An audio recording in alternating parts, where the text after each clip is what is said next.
Buenas tardes, familia Santa Rosina. Sean ustedes cordialmente bienvenidos. Para mí un gusto de saludar a cada uno de ustedes a nombre de la comunidad educativa El Ave María, elevando siempre mis oraciones para mis maestros y amigos, y como no también para cada una de mis hermanas religiosas. Estamos aquí reunidos para participar en esta sexta sesión del curso de Biblia, el Evangelio de Mateo. Sin más preámbulos, queremos saludar la presencia de Fray William Vázquez con unos saludos virtuales.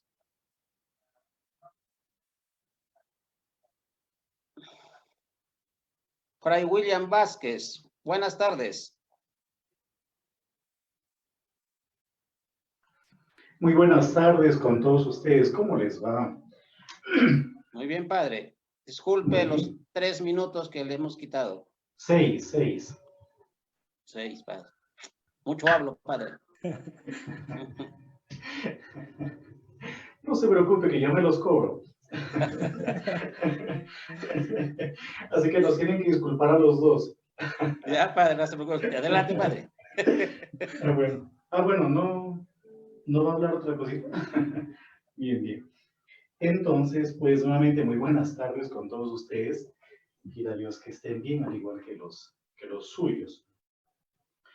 Lo que vamos a hacer es básicamente continuar con la lectura del Evangelio de Mateo. Lectura, pues, y un pequeño comentario en la medida que justamente el tiempo nos lo permite.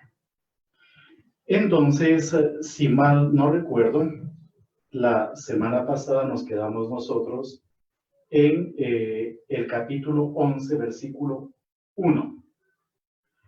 Decía lo siguiente: cuando Jesús acabó de dar instrucciones a sus 12 discípulos, se fue a enseñar y a proclamar el mensaje en los pueblos de la región.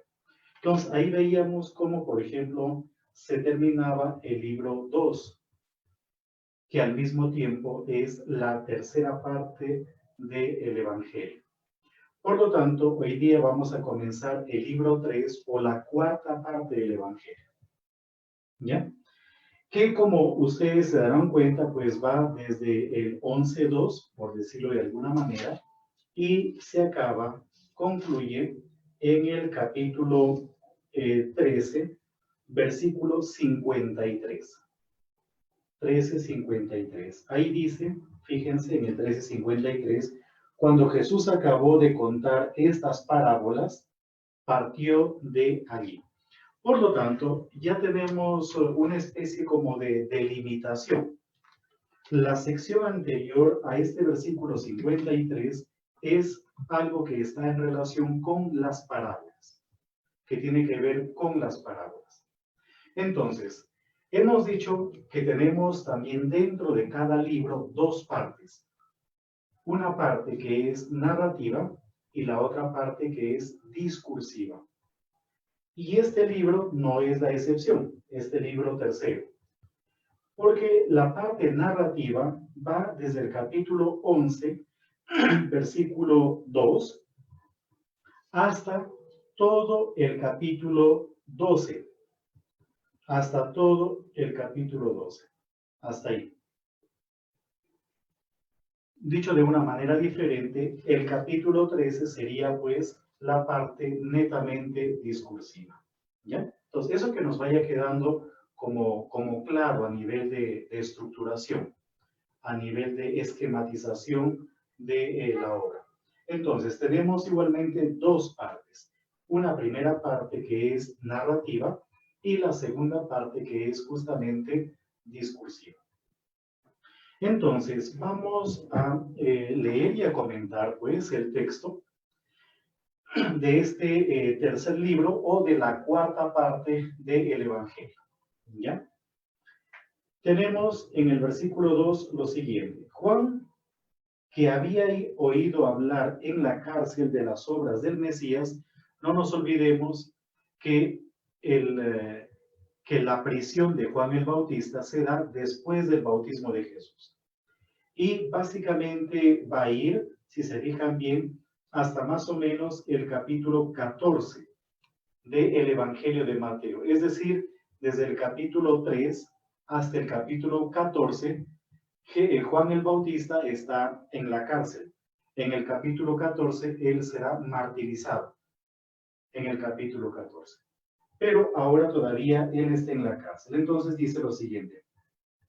Juan, que había oído hablar en la cárcel de las obras del Mesías, envió a sus discípulos a preguntarle, ¿eres tú quien tenía que venir o debemos esperar a otro? Jesús les respondió, vayan y cuenten a Juan lo que están oyendo y observando. Los ciegos ven, los cojos andan, los leprosos quedan limpios, los sordos oyen, los muertos resucitan, y a los pobres se les anuncia la buena nueva. Y dichoso aquel que no se siente defraudado por mí. Esta especie de respuesta, esta especie de respuesta que da Jesús a los que habían sido enviados por Juan el Bautista, es una especie de armazón teniendo en cuenta varios textos del Antiguo Testamento, concretamente del libro de Isaías. Es decir, esa frase de Jesús o la respuesta de Jesús tiene que ver con varios pasajes del libro de Isaías. Pero, ¿qué cosa es lo que en realidad se está proponiendo o planteando aquí? La pregunta de Juan el Bautista es una pregunta muy misteriosa. ¿Eres tú el que ha de venir o tenemos que esperar a otro? Es una pregunta de difícil respuesta en realidad. No me refiero a la pregunta como tal, sino de por qué hace esa pregunta Juan el Bautista. ¿Por qué manda preguntar de esa manera? Pero la respuesta que da Jesús es de un Mesías que es en cierta manera diferente a la concepción de Mesías que normalmente se tenía.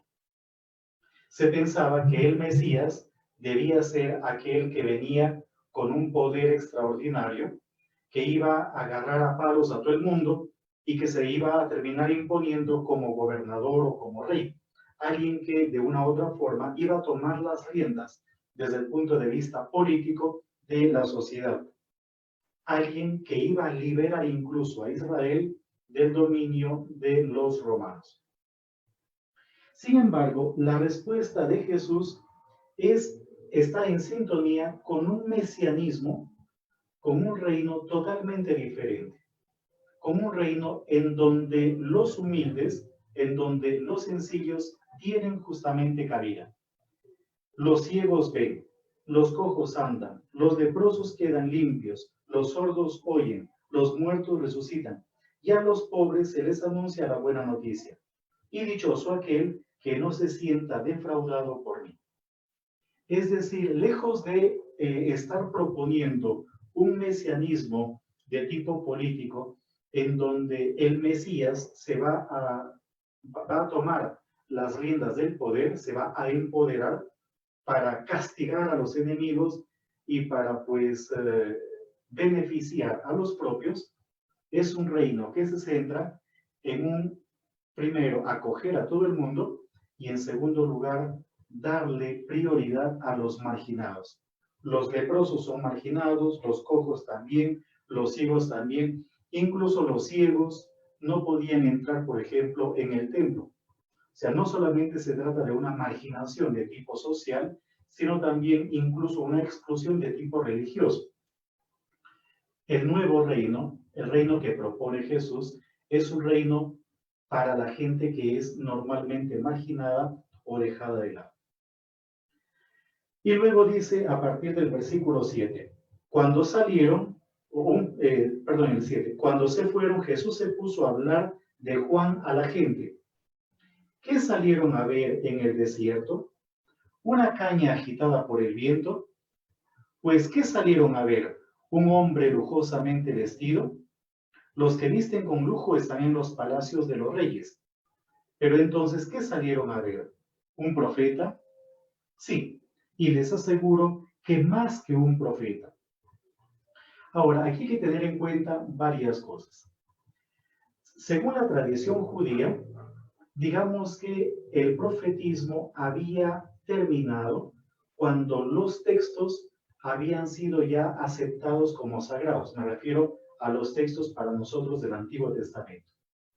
Por lo tanto, ya la época profética, por decirlo así, había terminado hacía tiempo. Ya no se esperaba propiamente dicho un profeta, aunque desde el punto de vista de la lengua, del griego, la palabra profeta también significa el tener la capacidad de interpretar oráculos o el tener la capacidad de interpretar, por ejemplo, la palabra de Dios. Sin embargo, si ustedes se fijan en sus Biblias, hay un texto, es Deuteronomio 18:15, en donde se afirma que el próximo profeta, algo así como un profeta que vendrá más adelante, será como Moisés. Dicho de una manera diferente, Deuteronomio capítulo 18, versículo 15, dice que el profeta que vendrá después será igual a Moisés, tendrá el espíritu de Moisés. Pero este texto va mucho más allá. Entonces continúo leyendo el texto de Mateo. Un profeta, sí, y les aseguro que más que un profeta, este es de quien está escrito: yo envío mi mensajero por delante de ti. Él te irá preparando el camino.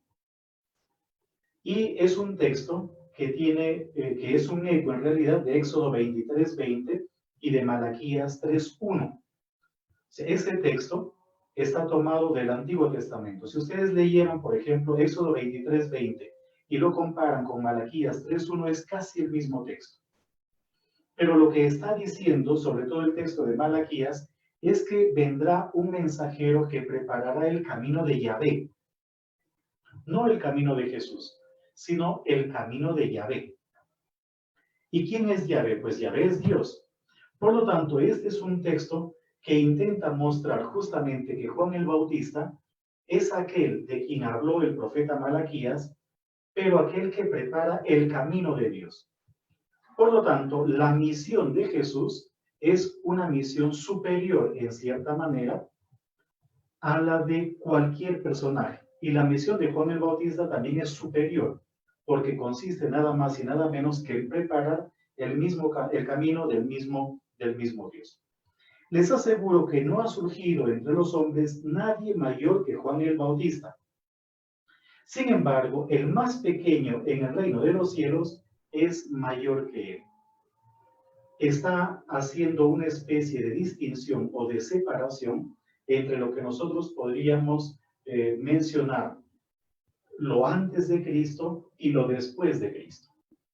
Obviamente, los que no conocen a Cristo, pues no pueden en realidad considerarse como personas que han logrado ver o mirar al mismo Jesús y a la misma manifestación de Dios.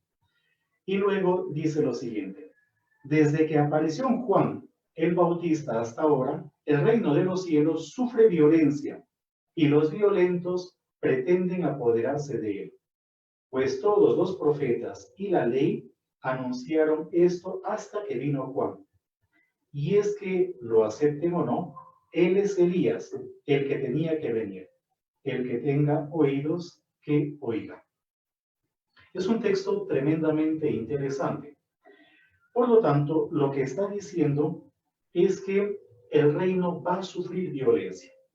O sea, la implantación del reino no va a ser del todo fácil, sino que va a tener una serie de detractores y de opositores, personas que se van a oponer y que van a intentar, por medio de la violencia o de la fuerza, impedir que este reino termine instaurándose. El reino, por lo tanto, tiene que sufrir. No es algo que fácilmente se va a dar. Y es aquí en donde nosotros podríamos hacer un pequeño paralelo con las tentaciones de Jesús.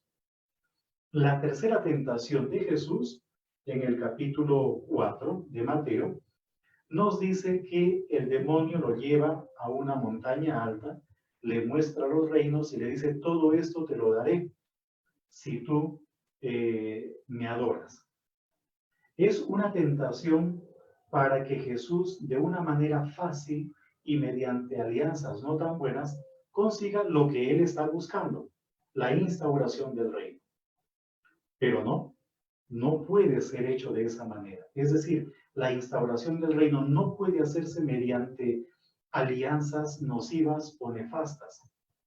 No estamos aquí frente a una actitud maquiavélica, en donde el fin justifica los medios. No es así. Entonces, esa conquista del reino, ese anuncio del reino y esa conquista genera siempre oposición. Podríamos, si quieren, hacer un pequeño alto, pero no tan largo, sino algo muy breve en realidad, para ver cómo, por ejemplo, en la actualidad, lo que la Iglesia propone, lo que la Iglesia manifiesta, está en permanente oposición. Ayer, no sé si fue ayer o antes de ayer, escuché las noticias y aquí en Colombia lo presentaban como si fuese algo extraordinario, y esto seguramente les toca también a ustedes, como en España una parlamentaria ha dicho que incluso una menor de edad puede interrumpir el embarazo a costa de la oposición de los padres. O sea, no importa si los padres están o no están de acuerdo, pero si una joven, una menor de edad, decide abortar, el gobierno puede tranquilamente brindarle todas las facilidades para que ello se dé. Y no importa si los padres están de acuerdo o están en contra, el tema de la familia queda a un lado. Y podríamos seguir sacando un montón de ejemplos más en esa dirección, en esa línea. Y sobre otros temas, obviamente. Entonces, fíjense cómo el reino surge o se instaura en medio de grandes dificultades y de oposiciones, porque el mensaje no gusta, el mensaje no agrada, es un mensaje que choca normalmente a los intereses de los demás. Pero aquí viene una frase interesante. Dice, pues todos los profetas y la ley anunciaron esto hasta que vino Juan. Los profetas anunciaban la llegada del reino, pero Juan el Bautista no anuncia la llegada del reino, sino anuncia la llegada del que ya va a poner en marcha el reino, de Jesús. En ese sentido, Juan el Bautista termina siendo mucho más grande que los demás profetas, incluso el mismo Moisés, por lo que viene a continuación, o por lo que dice, perdón, anteriormente, pues todos los profetas y la ley. Cuando Mateo habla de los profetas y la ley, está haciendo alusión a dos partes de las escrituras judías. Por un lado, el Pentateuco, la Torá para los judíos, que es la ley. Y por otro lado, la segunda parte, los Neviim, o los profetas, que abarcaba desde el libro de Josué hasta las crónicas. Todo eso eran los Neviim. La tercera parte de la Biblia hebrea, o del Antiguo Testamento, son los Ketubim. Y el libro de los Salmos sería como la puerta de esa tercera parte, en torno al cual se terminaron aglutinando los demás textos, que nosotros conocemos como sapienciales.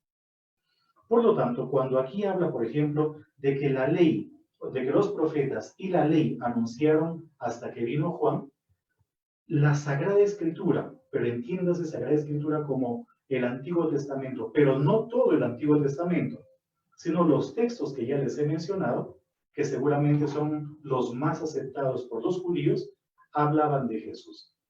En cambio, Juan el Bautista ya habla conociendo al mismo Jesús.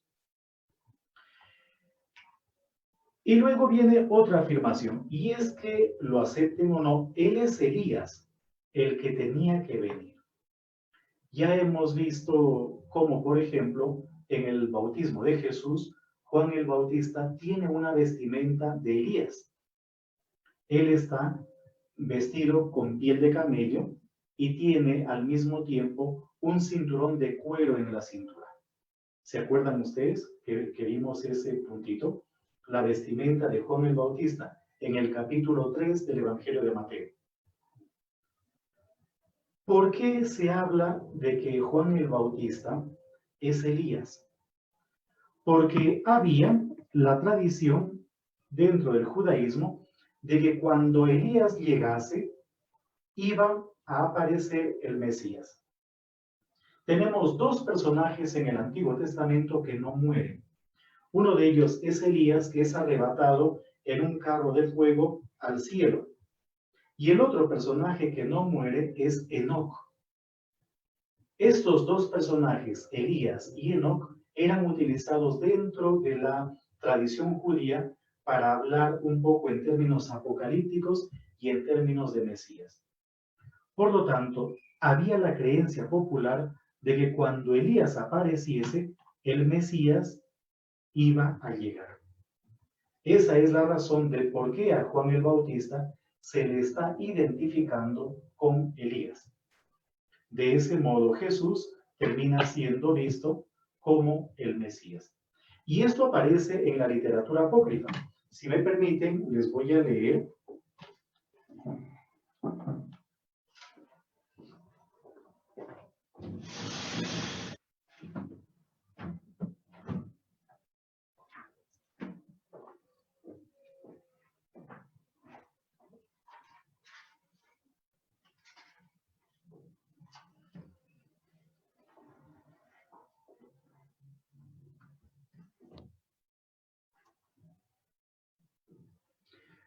leer una obra apócrifa que se llama El Apocalipsis de Elías.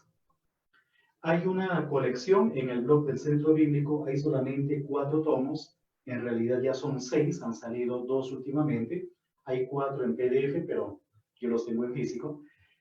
Y lo que les voy a leer se encuentra en el tomo 6, Apócrifos del Antiguo Testamento. ¿Ya? Concretamente, el Apocalipsis de Elías. Página, a ver, aquí está. No les voy a leer pues todo el texto, sino simplemente algunas partecitas. Algunas partecitas. Por ejemplo, les voy a leer las señales del Cristo y su venida, concretamente el capítulo 3 de esta obra apócrifa. Dice lo siguiente: cuando venga el Cristo, llegará como un rey de palomas, rodeándole la corona de palomas y caminando sobre las nubes del cielo. El signo de la cruz le precederá. Aquí llama mucho la atención de por qué una obra apócrifa del Antiguo Testamento habla de la cruz y todo eso. Entonces, algunos especialistas dicen que probablemente el Apocalipsis de Elías haya tenido también manipulación de parte de los cristianos, porque ya hay elementos cristianos que aparecen aquí. Sin embargo, pues está en relación en este caso con Elías. Y luego continúa. Todo el mundo lo verá, como el sol que resplandece desde las regiones del levante hasta las regiones del poniente. Vendrá de esta manera rodeado de todos sus ángeles, y llama poderosamente la atención porque hay varios puntos de contacto entre esta obra apócrifa y justamente los textos canónicos. Y luego viene el anticristo, portentos obrados por el anticristo. Pero el hijo de la iniquidad, o sea, el anticristo, intentará de nuevo alzarse en los lugares santos. Dirá al sol cae y caerá. Dirá resplandece y lo hará. Dirá vuélvase tinieblas y lo hará. Dirá la luna conviértete en sangre y se convertirá. Se marchará con ellos de los cielos. Caminará sobre el mar y los ríos como sobre seco. Hará que los paralíticos anden, los sordos oigan, los mudos hablen, los ciegos vean. A los leprosos los limpiará, a los enfermos los sanará, a los endemoniados los liberará. Multiplicará sus signos y sus prodigios delante de todos. Hará las obras que ha realizado el Cristo, excepto la resurrección de los muertos. En esto conoceréis que Él es el hijo de la iniquidad, en que no tiene poder sobre la vida. Es decir, ya dentro de la mentalidad judía, existía la creencia de que iba a venir también el anticristo, es decir, un falso Cristo. Leyendo, fíjense, la literatura apócrifa, uno termina entendiendo muchas cosas de los textos canónicos. Y luego, caracterización del anticristo. He aquí pues sus señales, que os voy a decir para que lo reconozcáis. En un pelec pequeño, joven y de piernas delgadas, con un mechón de cabello blanco en la parte delantera de su cabeza, Es calvo, sus cejas llegan hasta sus orejas, y hay una costra de lepra en sus manos. Se transformará delante de quienes lo miren, se convertirá en un niño o en un anciano. Podrá adoptar todas las señales, pero no podrá cambiar los rasgos de su cabeza. En esto reconoceréis que Él es el hijo de la iniquidad. Cuidado con los que sean calvos, no vaya a ser que algo de anticristo haya allí también. Y luego, un poco más adelante, ya en el capítulo 4, obviamente no les leo todo el texto, dice lo siguiente: la reacción de Elías y Enoc. Entonces, Elías y Enoc, ya les he comentado que esos dos personajes no mueren. Por eso sus nombres o sus figuras fueron tremendamente empleadas dentro de la literatura. Entonces, Elías y Enoc, al oír que el impúdico se ha manifestado en el lugar santo, descenderán para combatirlo, diciendo: tú no tienes vergüenza de juntarte a los santos, mientras eres extraño. Espérense un ratito.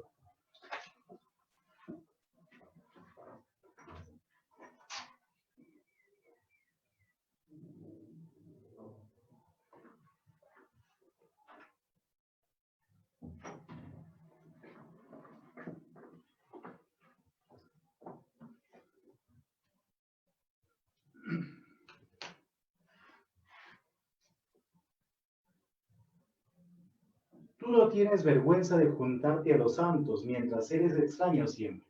Tú te has hecho enemigo de los habitantes de los cielos y también de los de la tierra. Te has hecho enemigo de los tronos y también de los ángeles. Eres extraño siempre. Has caído del cielo como las estrellas de la mañana. Has sido transformado. El linaje se ha hecho tiniebla para ti. No tienes vergüenza de unirte a Dios siendo un diablo. El impúdico lo oirá y montará en cólera. Luchará con ellos en el mercado de la gran ciudad. Estará 7 días combatiéndolos. 3 días y medio permanecerán muertos en el mercado, viéndolos todo el pueblo. Pero el 4.º día se levantarán y le insultarán diciendo: oh impúdico, hijo de la iniquidad, ¿no tienes vergüenza de seducir al pueblo de Dios por el que tú no has sufrido? ¿No sabes, pues, que vivimos en el Señor para increparte en todo momento? Tú dices: yo tengo poder sobre estos. Dejaremos la carne de este cuerpo y te mataremos, sin que te sea posible hablar en este día, porque nosotros estamos firmes en el Señor en todo momento, pero tú eres enemigo de Dios siempre. Y continúa. Yo les voy a leer simplemente la parte final ya del Apocalipsis de Elías, porque el anticristo obviamente muere, va a morir el impío, y miren cómo será la llegada del Cristo.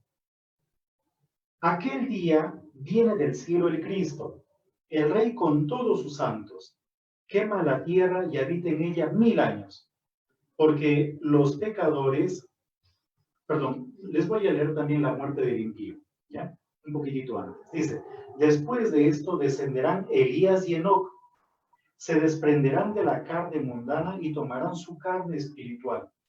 Perseguirán al hijo de la iniquidad y lo matarán sin que pueda hablar. Aquel día será aniquilado delante de ellos, como el hielo que es deshecho por el fuego, será destruido como un dragón que queda sin aliento. Le dirán: se te ha pasado tu tiempo, ahora serás destruido con todos los que creen en ti. Serán arrojados a la profundidad del abismo y se cerrará sobre ellos.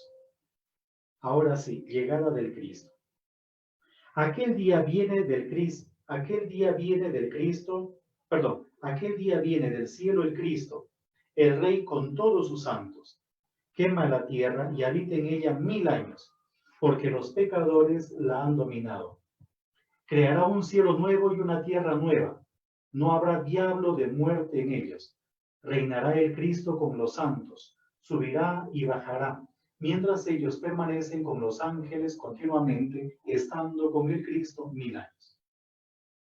Apocalipsis de Elías. Es una obra apócrifa. pero que nos ayuda a entender un poco la mentalidad que existía en esa época. Es decir, cuando Elías venga, es porque el anticristo va a ser derrotado y al mismo tiempo, va a venir el Cristo. Aquí se entiende, fíjense, por qué se coloca el texto, ese texto en labios de Jesús. Vayan y cuenten a Juan lo que están oyendo, observando. Los ciegos ven, los cojos andan, los leprosos quedan limpios, los sordos oyen, los muertos resucitan. Porque el anticristo puede hacer todo menos resucitar a los muertos. No tiene poder sobre la muerte. Esa es la gran diferencia. Entonces, desde la perspectiva de la literatura apócrifa, y al mismo tiempo teniendo en cuenta pues el texto canónico, es de suponer que para el autor de Mateo había la creencia de que cuando Elías llegase, el Mesías iba a llegar. De este modo, si Juan el Bautista es Elías, queda claro que Jesús es justamente el Mesías o el Cristo. Y luego viene una especie como de comparación a partir del versículo 16. ¿Con qué compararé a esta generación? Es como esos muchachos que sentados en la plaza gritan a los otros este refrán: hemos tocado la flauta y no han bailado, hemos entonado lamentaciones y no han llorado. Está haciendo alusión el autor a un juego que probablemente pues los niños practicaban cuando eran niños, ¿no? Mejor dicho, en esa cultura. Como nosotros que tenemos juegos también, ¿ya? ¿Cuántos panes hay en el horno?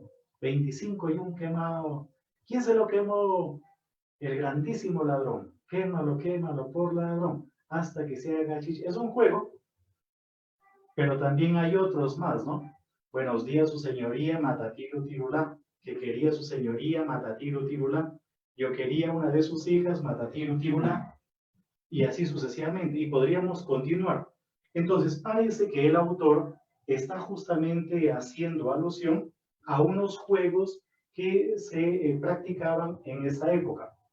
Hay unos estudios hermosísimos sobre los juegos en la Biblia, pero también desde el punto de vista psicológico, aunque este es un pequeño paréntesis, el juego juega, valga la redundancia, un papel importante en nuestra vida, en nuestro desarrollo. Pero, ¿a qué está apuntando el texto? ¿Por qué saca esa frase? Hemos tocado la flauta y no han bailado. Hemos entonado lamentaciones y no han llorado. Parece que era un juego en parte similar a lo que nosotros seguramente hemos jugado en alguna ocasión. El tratar de hacer reír a alguien. Uno se pone delante de alguien, ya se muecas y todo lo demás. Y si el otro se ríe, pierde, ¿verdad? Seguramente era un juego similar a eso. Pero ¿qué es lo que está criticando con esta especie de afirmación? Está criticando la indiferencia. En el fondo es toda una crítica a la indiferencia, al que no le importa nada, todo le parece igual, o para decirlo en buen peruano, le resbala, todo le resbala. Y luego sigue diciendo el texto: porque vino Juan, que no comía ni bebía, y dicen, está endemoniado. Viene el Hijo del Hombre, que come y bebe, y dicen, ahí tienen un comilón, un borracho, amigo de recaudadores de impuestos y pecador. Pero la sabiduría ha quedado avalada por sus obras. Ojo, por las obras de Juan. Entonces, a veces uno termina poniendo excusas a todo y no se compromete. Tienen a Juan el Bautista, que era una persona rígida en su manera de ser, en su vestimenta, en su alimentación, como ya hemos visto, comía langostas y miel silvestre, y hablan mal de él. Viene Jesús, que tiene una manera de ser diferente, y hablan mal también de él. En el fondo, la gente no quiere comprometerse y no es capaz de mirar la realidad. ¿Por qué sucede eso? Porque seguramente están más pendientes de sus propios intereses que de lo que deben hacer en realidad. Luego de este texto que nosotros hemos leído brevemente y comentado también muy brevemente, apoyándonos incluso en una obra apócrifa como el Apocalipsis de Elías, viene ahora una maldición de ciudades. Jesús maldice a las ciudades que no se convirtieron. Leo a partir del versículo 20. Entonces Jesús se puso a reprender a las ciudades en las que había hecho la mayoría de sus milagros, pero no se habían convertido. Ahí está la razón de por qué las maldice, o se lamenta más bien sobre ellas. ¡Ay de ti, Corazzaín! Y fíjense que Corazzaín no es mencionada con excepción de aquí y de otro texto más, creo. Creo que es como el único texto. Betsaida aparece como la tierra, en el Evangelio de Juan, aparece como la tierra o como el pueblo de Pedro. El pueblo propiamente dicho de Pedro. Y ahí aparece igualmente una especie como de milagros, solo un milagro en Betsaida, pero en Corazzaín no se menciona nada. Este texto es una rompedera de cabeza para los intérpretes, porque ¿de dónde saca de que en Corazzaín y en Betsaida se hicieron la mayoría de los milagros? Yo les voy a presentar ahora un mapa para que ubiquemos nosotros dónde estaría, pues, justamente estas ciudades, dónde estarían. Les voy a mostrar en realidad dos mapas. Uno de ellos es este de acá, que ya lo conocen, ¿no? Es la Palestina en tiempos de Jesús. Pero ¿por qué les voy a mostrar este texto? Porque aquí aparece la palabra Maqueronte, si ustedes lo ven. Maqueronte. Y Maqueronte fue una fortaleza elaborada, construida por Herodes el Grande. ¿Ya? Herodes el Grande. Y según Flavio Josefo, ahí habría estado encarcelado Juan el Bautista. Y no solamente eso, sino que la decapitación, como lo veremos en el capítulo 14, pero ya me voy adelantando un poquito, se habría producido en esta fortaleza, en la fortaleza de Maqueronte. Pero el otro mapa que les voy a mostrar es este de acá, de la Galilea. Como lo pueden ver, pues es el lago de Galilea. Y en la parte norte aparecen justamente estas ciudades, Corazzaín, y aparece Betsaida también. Corazzaín, Betsaida. Y un poquito más hacia el oeste está Cafarnaúm, que es otra de las ciudades que son mencionadas dentro de este texto. Ahora, Corazzaín, Betsaida se encuentran, si se fijan bien, un poco hacia la parte oriental, que ya era la zona medio pagana, ¿no? Entonces, miren, Betsaida está aquí. Betsaida ya es territorio pagano, pero Corazzaín todavía está dentro de la Galilea, ¿no? Dentro de la Galilea, en cierta manera. Y Cafarnaúm, en Cafarnaúm había unos puestos de impuestos, porque de aquí se iban hacia Damasco, más hacia el nororiente, se iban hacia Damasco. Es decir, ya dejaban pues territorio judío y entraban dentro del territorio pagano.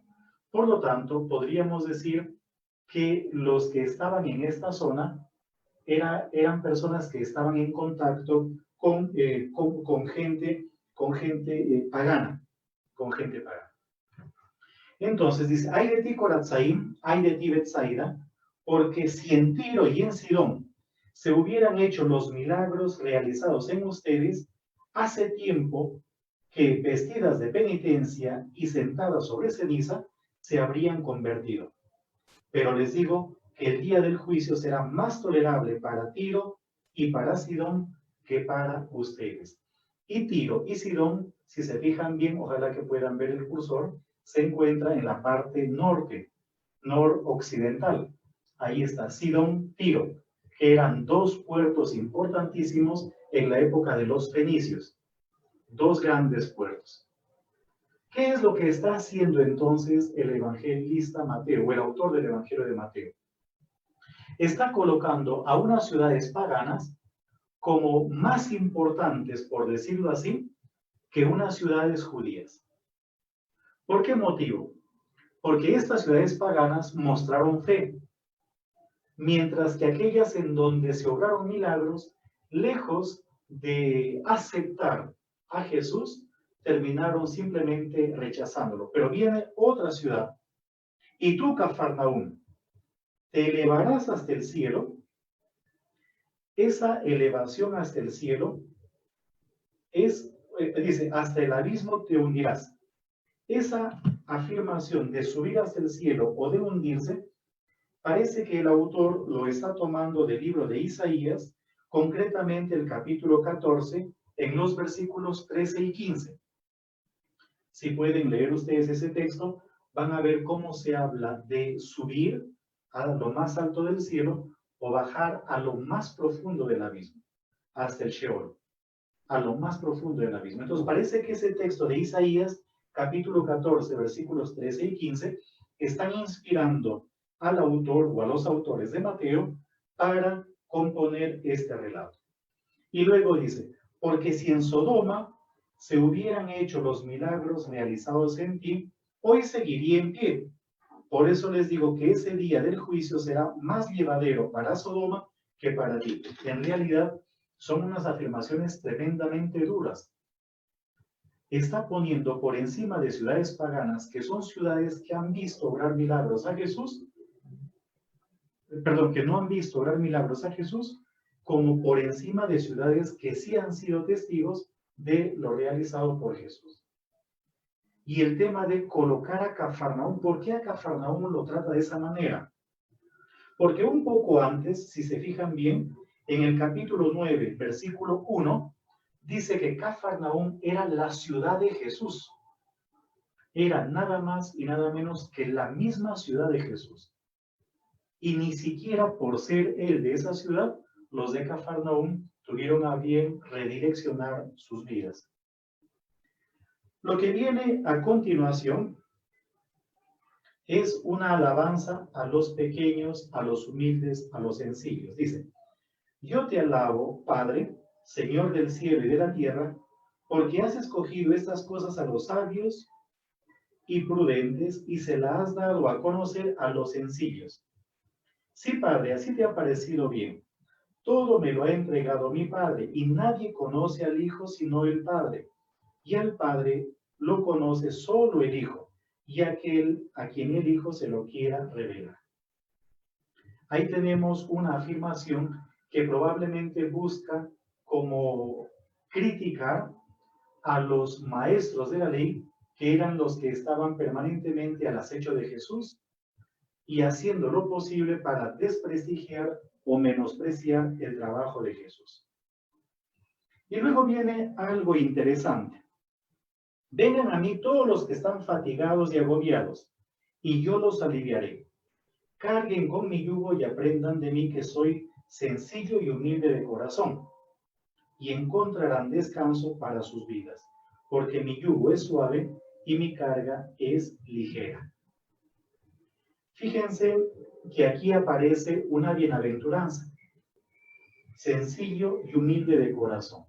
En las bienaventuranzas aparecen los mansos y humildes de corazón. Jesús está encarnando de una u otra forma la bienaventuranza. Pero, ¿por qué se habla del yugo de Jesús? Un yugo es normalmente una herramienta de trabajo que es tirada por dos, no por uno solo, sino por dos. Por eso, por ejemplo, el esposo o la esposa son cónyuges. ¿En qué sentido son cónyuges? En cuanto a que cargan el mismo yugo. Los dos llevan el mismo yugo. Si nos está hablando, por ejemplo, de que debemos cargar el yugo de Jesús, es porque evidentemente nos está diciendo a nosotros que la mayor parte del peso lo va a tener la parte de Jesús, de manera que nos va a aligerar a nosotros la carga. Yo no sé si ustedes conocen el yugo, me imagino que sí, ¿verdad? Pues todos deben conocer un yugo, ¿ya?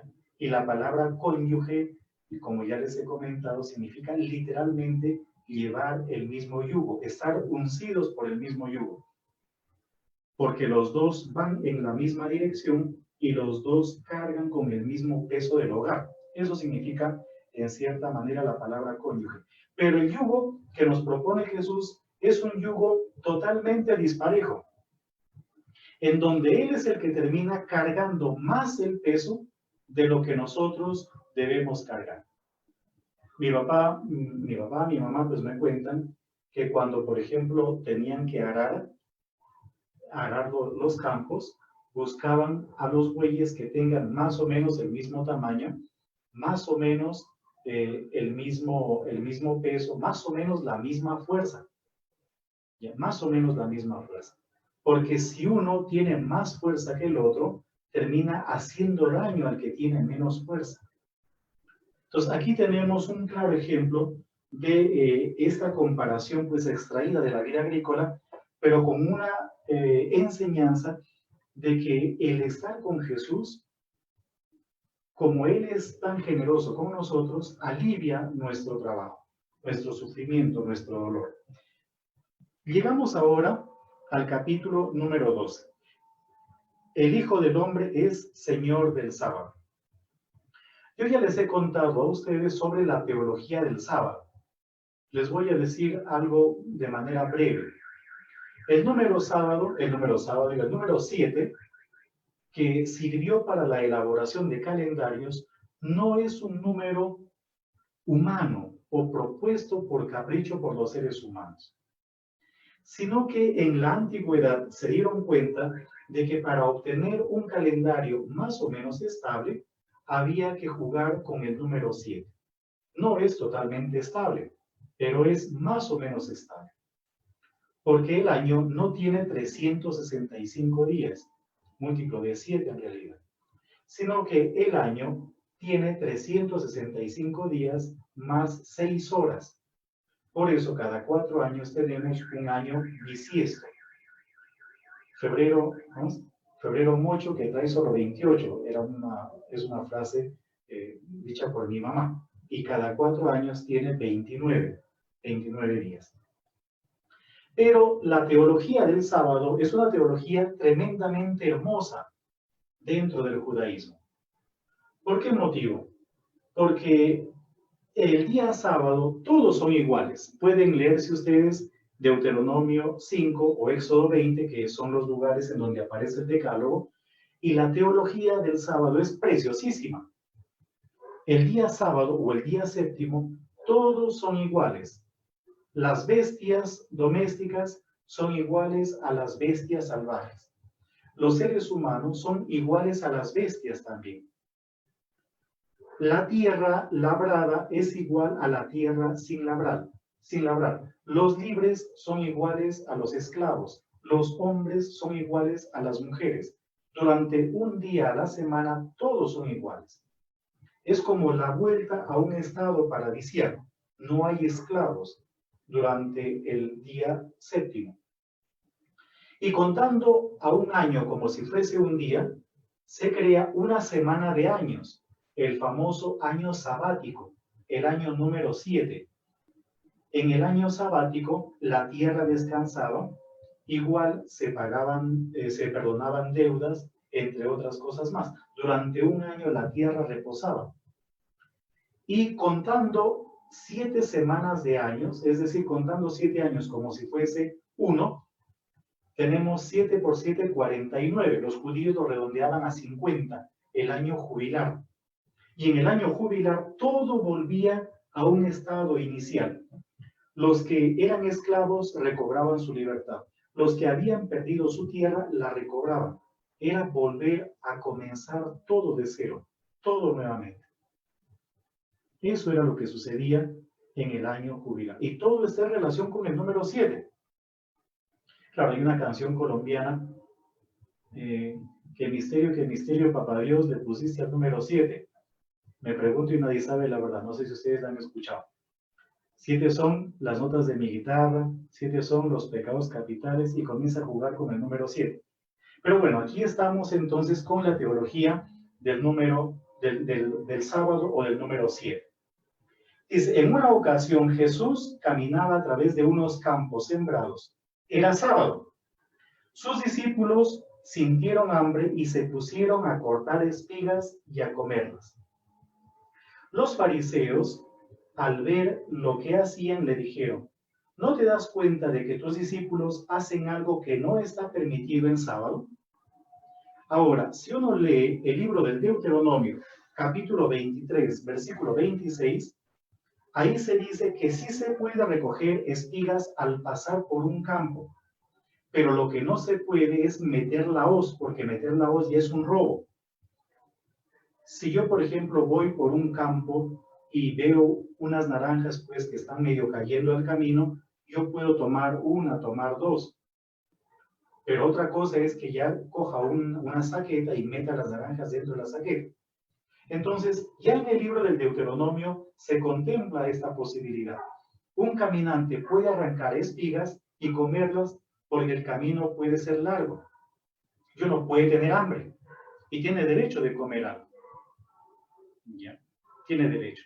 Pero el hecho de arrancar espigas el día sábado ya era visto como un trabajo. Por lo tanto, la crítica es a que estos discípulos están trabajando. No se puede trabajar el día sábado. Entonces, fíjense cómo una norma que podría haber sido buena ya se exagera hasta el extremo. Ya no se puede hacer absolutamente nada. Y es ahí en donde aparecen dos ejemplos proporcionados por Jesús. Uno de ellos está en relación con David. ¿No han leído lo que hizo David cuando sintió hambre él y sus compañeros? ¿Cómo entró en el templo de Dios y comió los panes de la ofrenda que no puede comer ni él ni los suyos? Eso está tomado de Primera de Samuel, capítulo 21, versículos del 2 al 7. Efectivamente, David, nada más y nada menos que el rey David, se metió al templo y comió los panes del templo. Es como decir, se metió a la iglesia y comió las hostias consagradas. Más o menos en la misma línea. Y luego coloca otro ejemplo. Tampoco han leído en la ley que en sábado los sacerdotes del templo pueden quebrantar el precepto del sábado quedando sin culpa. Claro. Y es que el sacerdote que está en el templo está trabajando, porque tenía que estar matando a los corderos, matando a los toros, abriéndoles el vientre. Eso es trabajo. En realidad están trabajando. Pero ¿por qué el trabajo de los sacerdotes es visto no como un trabajo, o más que visto no como un trabajo, es perdonado o disculpado? Porque están haciendo algo sagrado. Es decir, la sacralidad del acto hace que ese acto sea justificado, sea visto de un modo diferente. Y luego viene una frase de Oseas, una frase preciosísima de Oseas. Si supieran lo que significa quiero amor y no sacrificios, no condenarían a los inocentes, porque el Hijo del Hombre es Señor del sábado. Es una frase preciosa, por encima de la ley, por encima de la norma, que muchas veces puede ser una norma o una ley injusta y tremendamente asfixiante y agobiante, se encuentra el amor, se encuentra la caridad. Es decir, estas personas no son para nada caritativas o generosas. Quieren implantar la ley a rajatabla. Y se olvidan de que toda ley, toda norma está en función del ser humano y no al revés. Incluso dentro de las instituciones religiosas. Y es que a veces los religiosos somos los peores patrones. Los religiosas podemos ser los peores patrones. Y eso puede tener hasta una explicación. Como a veces no hemos tenido una experiencia de trabajo previo, pasamos de no ser nada a ser patrones. Ahí puede haber toda una problemática, pero bueno, dejemos eso para otra ocasión. Entonces, por encima de la ley, por encima de la norma, está el ser humano. Y la ley o la norma debe estar al servicio del ser humano. Y fíjense que lo relacionado con el sábado continúa en el siguiente versículo. Jesús sana en sábado, versículo 9. Jesús se fue de allí y entró en la sinagoga judía, un lugar sagrado. Había en ella un hombre que tenía una mano atrofiada. Entonces los que buscaban un motivo para acusar a Jesús le hicieron esta pregunta: ¿está permitido sanar a alguien en sábado? Él le contestó: si alguno de ustedes tiene una oveja y se le cae en un hoyo en sábado, ¿la saca o no la saca? Pues un hombre vale mucho más que una oveja. Por tanto, se puede hacer bien en el sábado. Es decir, uno no puede dejar de hacer el bien nunca, y con mayor razón lo debe hacer en el día sagrado, en el día sábado en este caso. Entonces dijo al hombre: extiende tu mano. La extendió y quedó restablecida, como la otra. Pero los fariseos, al salir, se pusieron a planear el modo de acabar con él. Y aquí aparece por primera vez la intención de matar a Jesús. Este es el primer momento en donde se habla de cómo quieren acabar con Jesús, cómo quieren matarlo. Ahora, para ser sincero, si una oveja se caía, no la sacaban en realidad ellos, sino que hacían lo posible para que la oveja saliera por sus propios medios. Le ponían palos o le ponían lo que sea, y la oveja terminaba saliendo por sus propios medios. Era una forma de decir que no habían quebrantado, que no habían resquebrajado el día sábado.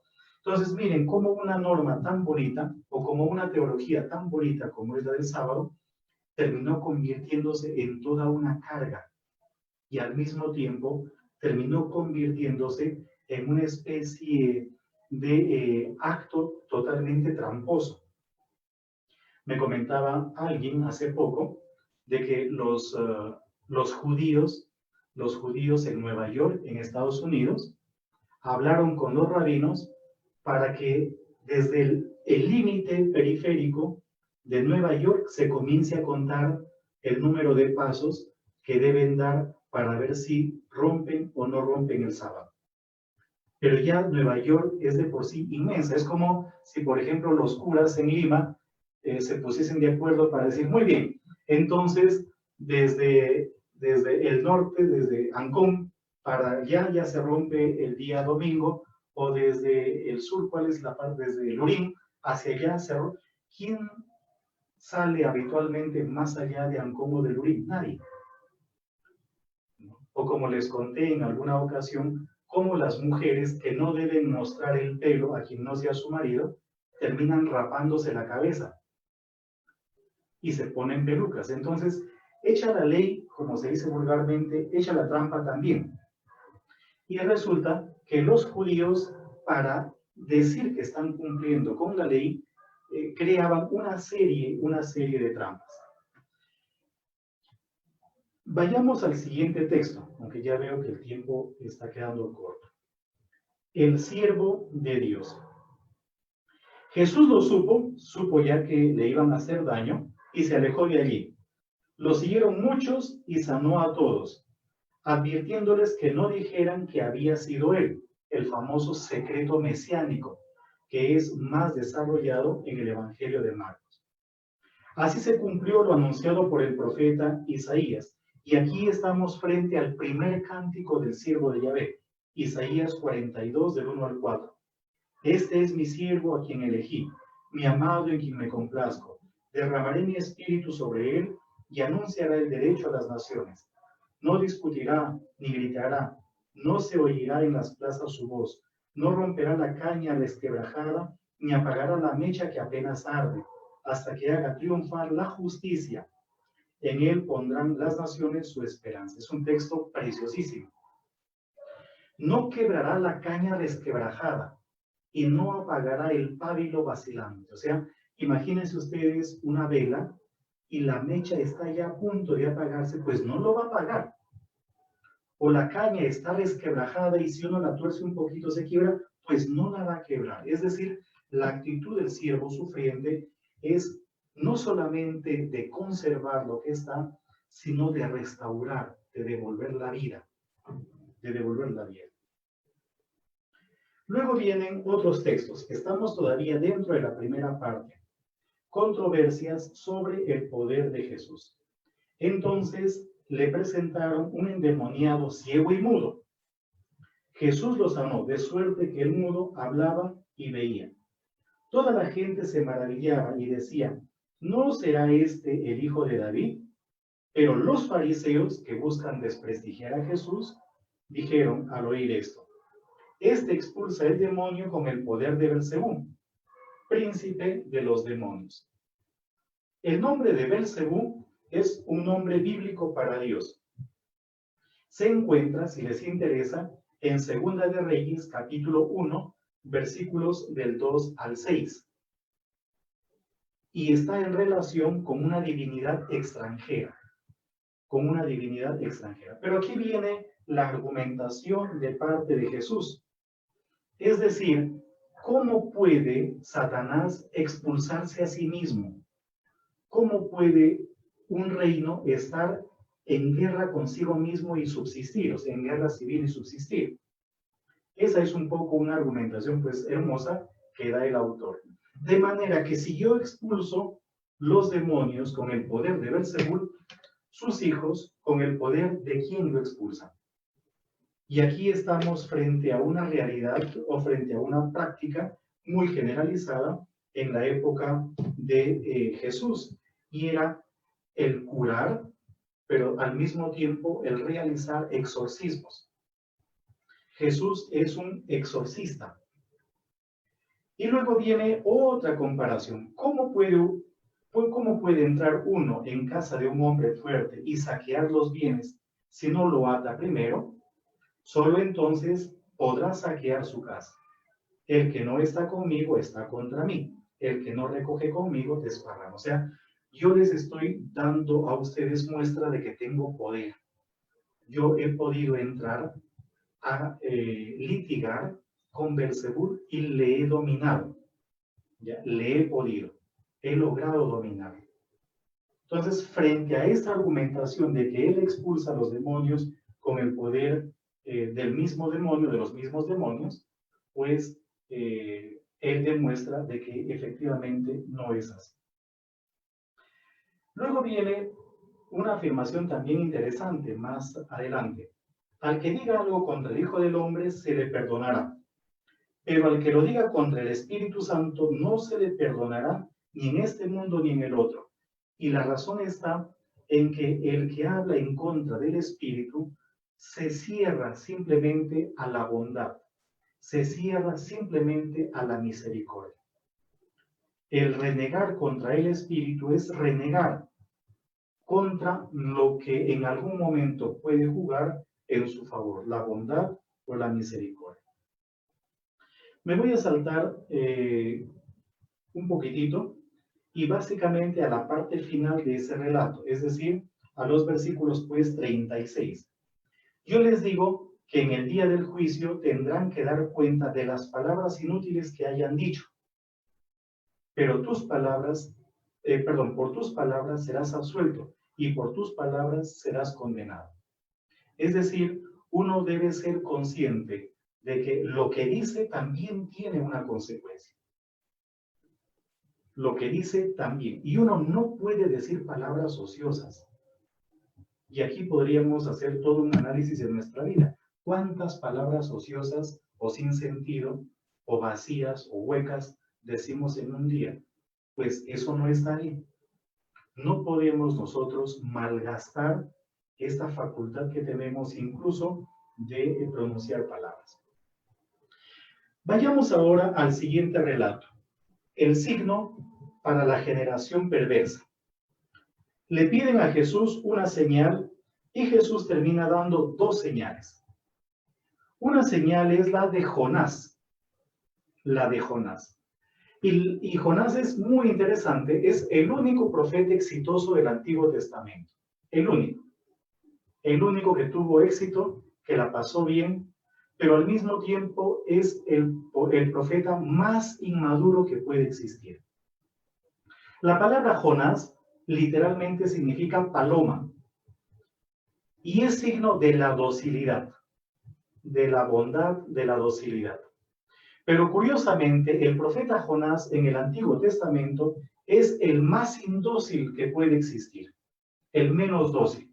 el más complicado, el más caprichoso, el más inmaduro, pero es al mismo tiempo el más efectivo, porque su predicación tiene efecto nada más y nada menos que en Nínive, la capital de un imperio enemigo, en Nínive, ¿verdad? Pero ¿por qué es el profeta más exitoso? Simplemente porque no existió. El profeta Jonás es un cuento que tiene como finalidad mostrar qué es o quién es en realidad un profeta.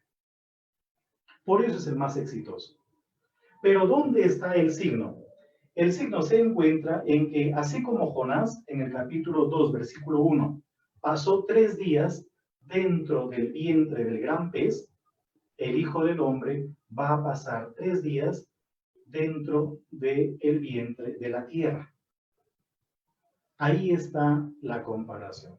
El signo, por lo tanto, de que Jesús es quien dice que es, está en lo relacionado con la resurrección.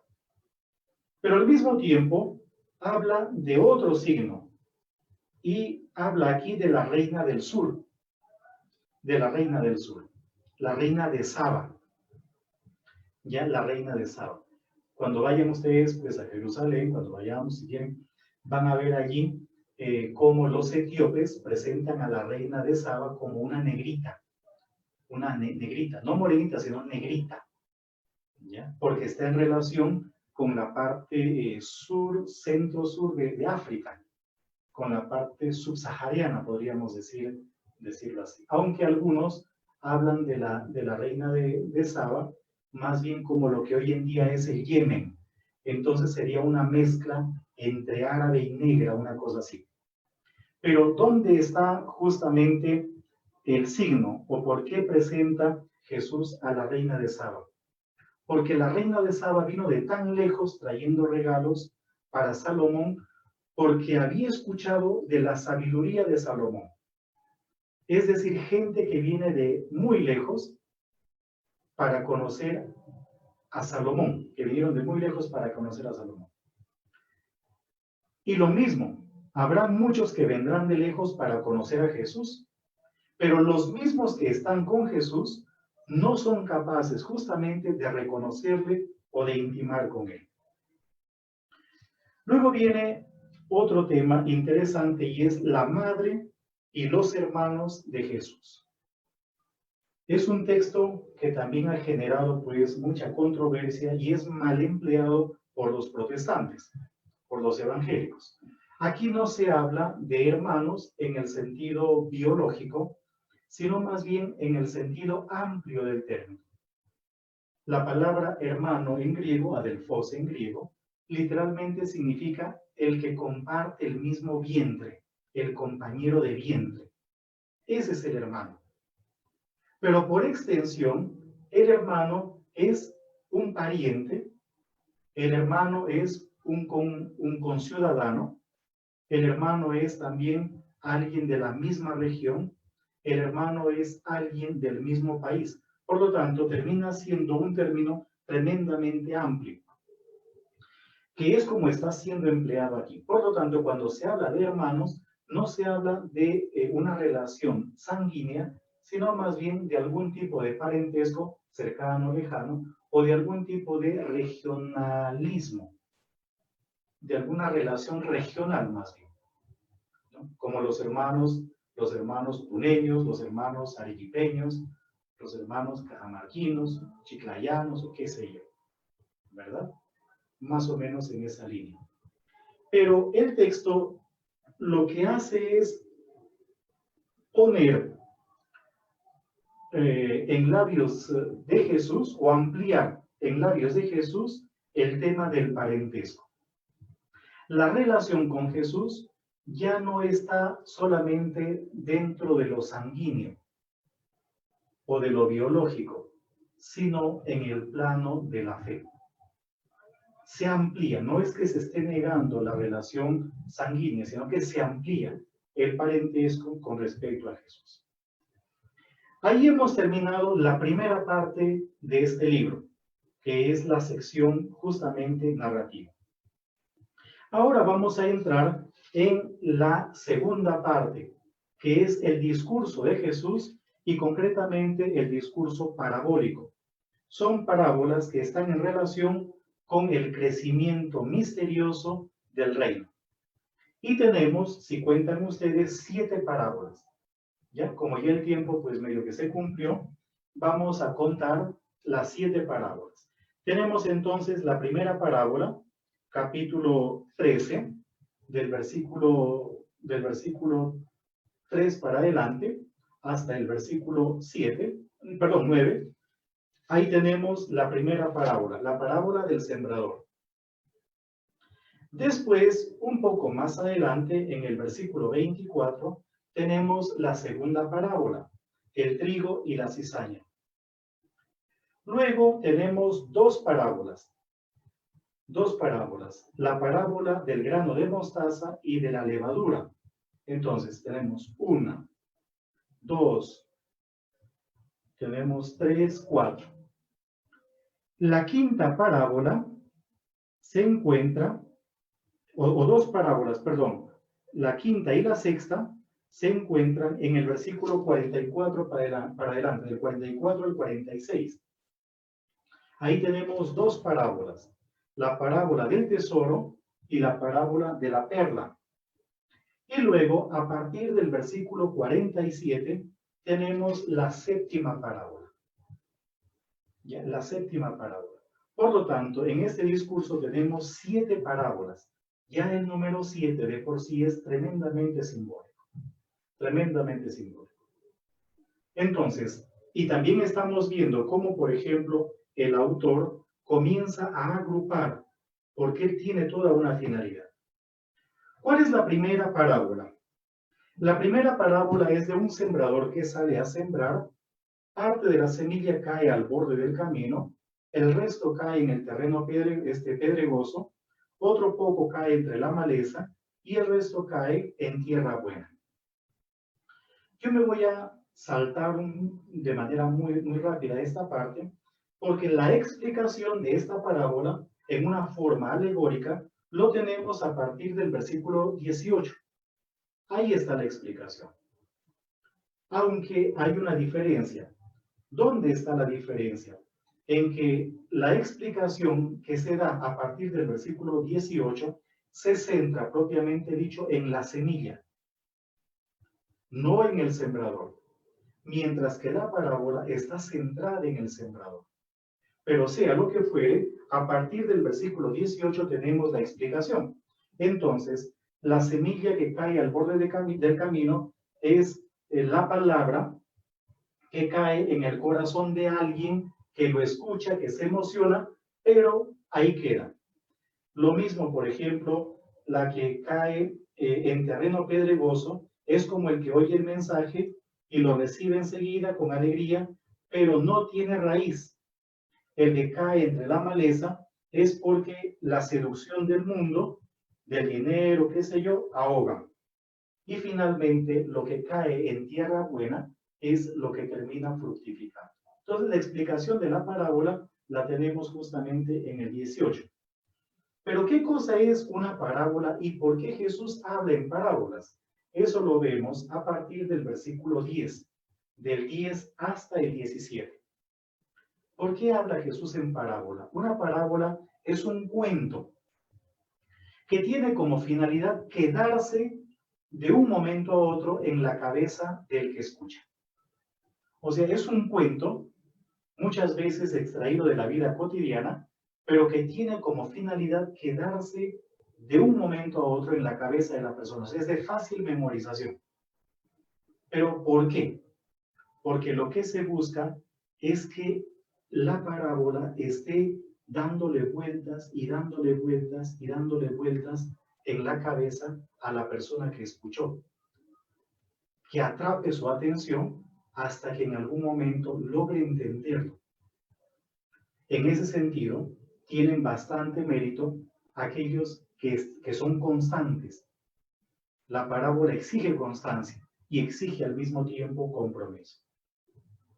Luego tenemos la otra parábola, que es el trigo y la cizaña. Yo no sé si ustedes han visto el trigo y la cizaña, honestamente yo no, pero yo cuando era niño, en alguna ocasión, pues visitando a un tío mío, hermano de mi papá, que tenía unos campos de arroz, he visto la maleza en el arroz. Y la maleza en el arroz es idéntica, idéntica, idéntica al arroz. Idéntica. De manera que si uno no sabe distinguir, puede terminar arrancando la maleza, perdón, el arroz en lugar de la maleza. Solo un ojo bien entrenado puede en realidad hacer el trabajo del deshiervo. ¿Ya? Puede deshiervar.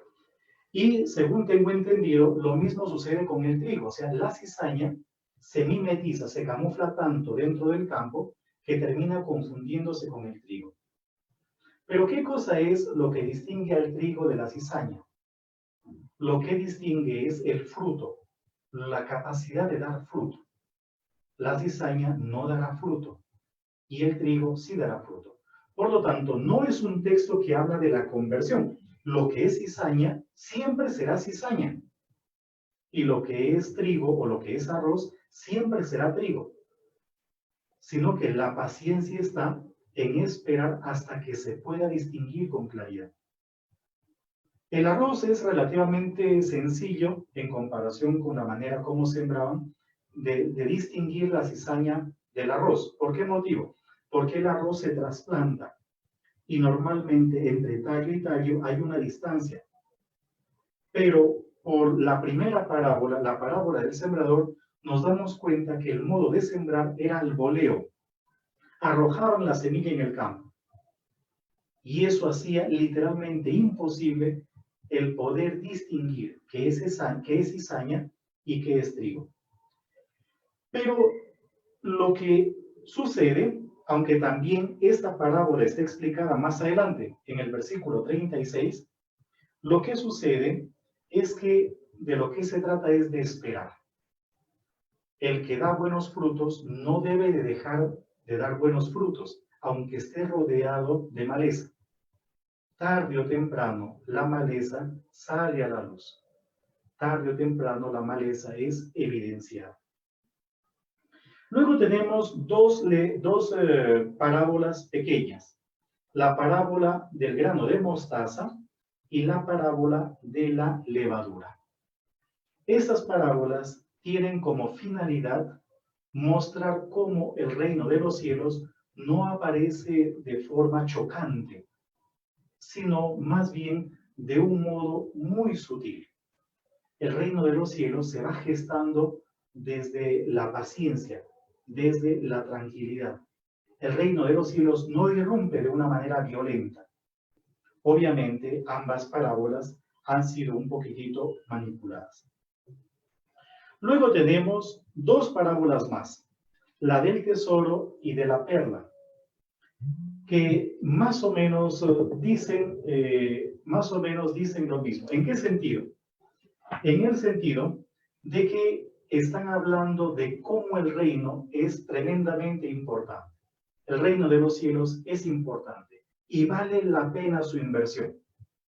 Así como este que encuentra un tesoro o este que encuentra una perla, termina, por ejemplo, terminan vendiéndolo todo para poder comprar ese campo porque vale la pena. Del mismo modo, uno debe ser capaz de darse cuenta que invertir en el reino de los cielos es lo mejor que hay, aunque aparentemente no valga nada. Pero con el tiempo uno va a descubrir que solamente allí la vida tiene sentido. Y finalmente tenemos la parábola de la red. Una red que es echada en el mar, que saca todo tipo de peces, buenos y malos, pero al final hay una especie de selección. Igual, llegará un momento, aunque esto lo veremos más adelante en el capítulo 25, cuando se hable de esa parábola escatológica, el día del juicio vendrá Dios con sus ángeles y separará a los cabritos de las ovejas, pondrá las ovejas a la derecha, a los cabritos a la izquierda y hará el juicio. Pues igual, es decir, al final nosotros también pasaremos por todo un proceso de selección. El que tiene la medida exacta o el que pues es un pez que valga la pena será tenido en cuenta, en caso contrario será descartado. Vamos a ver ahora la conclusión. A partir del versículo 51. Jesús preguntó a sus discípulos, como yo les pregunto a ustedes, ¿han entendido todo esto? Y yo espero que respondan como los discípulos. Ellos contestaron, sí. Y Jesús les dijo, todo maestro de la ley que se ha hecho discípulo del reino de los cielos es como un padre de familia que saca de su tesoro cosas nuevas y cosas viejas. Es decir, él está también utilizando la tradición judía, pero al mismo tiempo está proponiendo cosas que están en relación con su misión. ¿Qué más dice el texto? Cuando Jesús acabó de contar estas parábolas, partió de allí. Y se acabó. Se acabó el libro número 3. ¿Ya? Se acabó el número 3. Y ya vamos a comenzar el libro número 4 para que se vayan preparando. Y este libro número 4 va a terminar en el capítulo 19. Vean ustedes el capítulo 19, versículo 1. Cuando Jesús terminó este discurso, salió de Galilea y se dirigió a la región de Judea. Por lo tanto, para la siguiente semana nos tocaría entonces desde el capítulo 13, 54, hasta todo el capítulo 18, incluido el versículo 1 del capítulo 19, que sería propiamente dicho el libro 4. ¿Ya? El libro 4. Y ya estamos llegando poco a poco al final de este Pentateuco. Bueno, a poco no. Recién hemos terminado pues la mitad. Ya, un poquito más de la mitad. Estamos terminando el libro tercero. Nos quedan 2 libros más para terminar el Pentateuco y una sesión más para terminar el Evangelio. Es decir, que aparte de hoy nos quedan solamente 3 encuentros. Muy bien, aquí nos vamos a quedar, pues muchas gracias por su atención.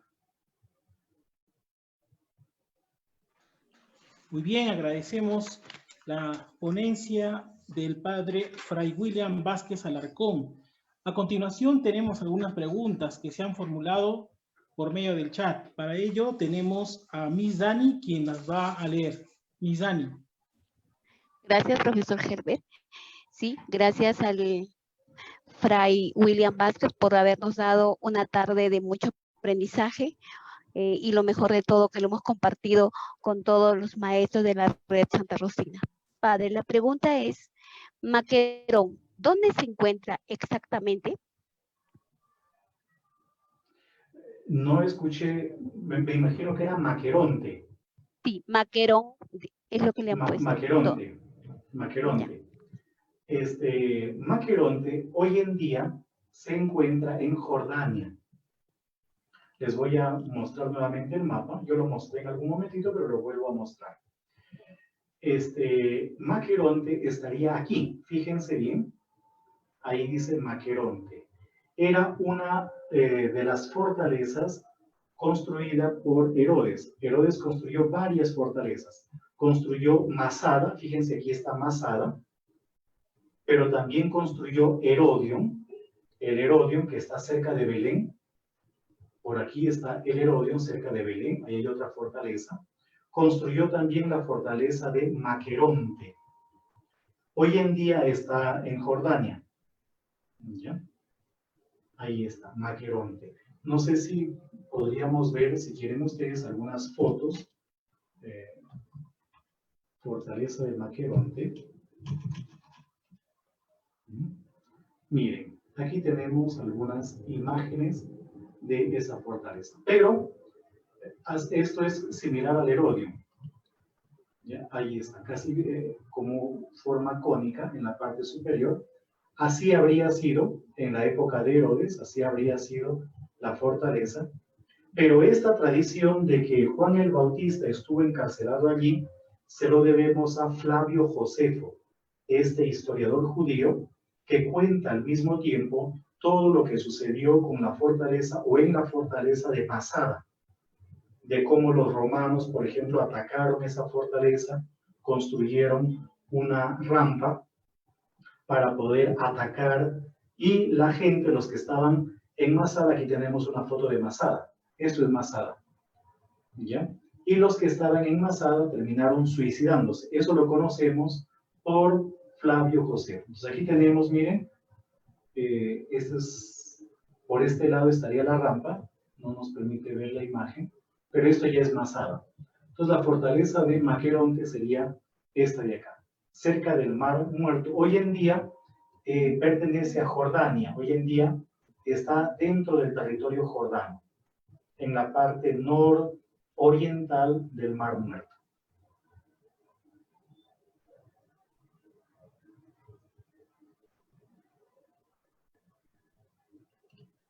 Bien, Miss Dani, ¿hay alguna otra pregunta? Sí. ¿A qué se conoce como pueblos paganos? Por favor, más detalles. Los pueblos paganos eran aquellos que no estaban dentro del territorio judío, ¿ya? Del territorio judío. Por ejemplo, vuelvo nuevamente al mapa. Vamos al mapa, decía Belaúnde. Ustedes son muy jóvenes, no han conocido a Belaúnde. Entonces, a ver, aquí está. Por ejemplo, la Decápolis sería el territorio pagano. Incluso Perea, de una u otra forma, era territorio pagano también. Moab, los moabitas, era territorio pagano. La Fenicia era territorio pagano. En pocas palabras, todo lo que estaba fuera de los límites del judaísmo era territorio pagano. ¿Ya? Entonces, hoy en día, por ejemplo, hablando del Perú, podríamos decir que todo lo que está fuera de Cajamarca es territorio pagano. Solo por poner un ejemplo.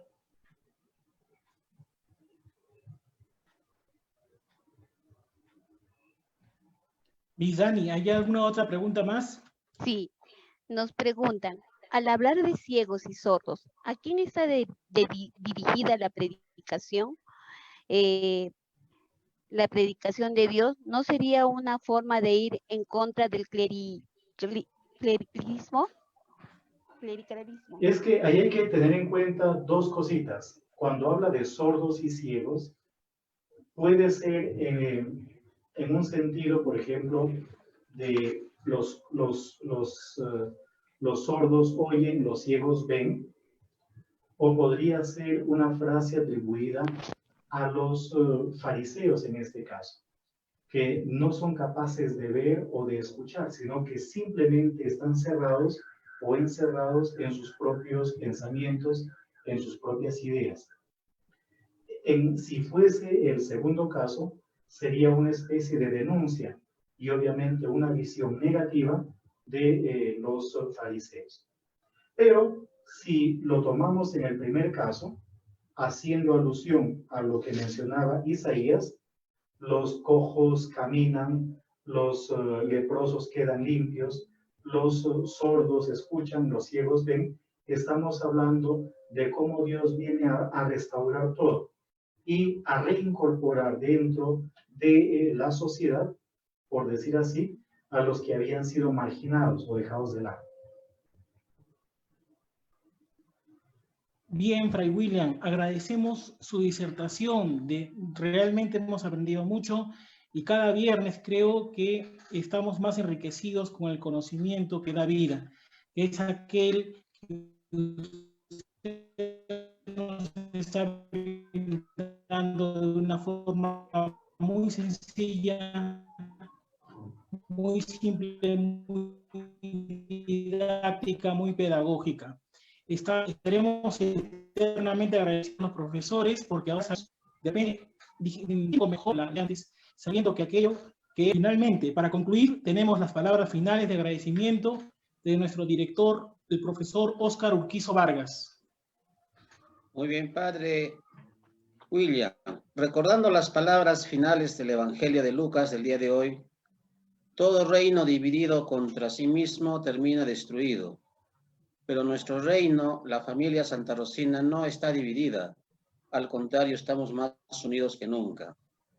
Quiero concluir con esta oración. Señor, darnos humildad para poder reconocer nuestras faltas antes de juzgar. Que miremos antes de mirarlo en los demás. Agradecemos la presencia del Padre William Vázquez, quien nos ha alimentado con el Evangelio de Mateo.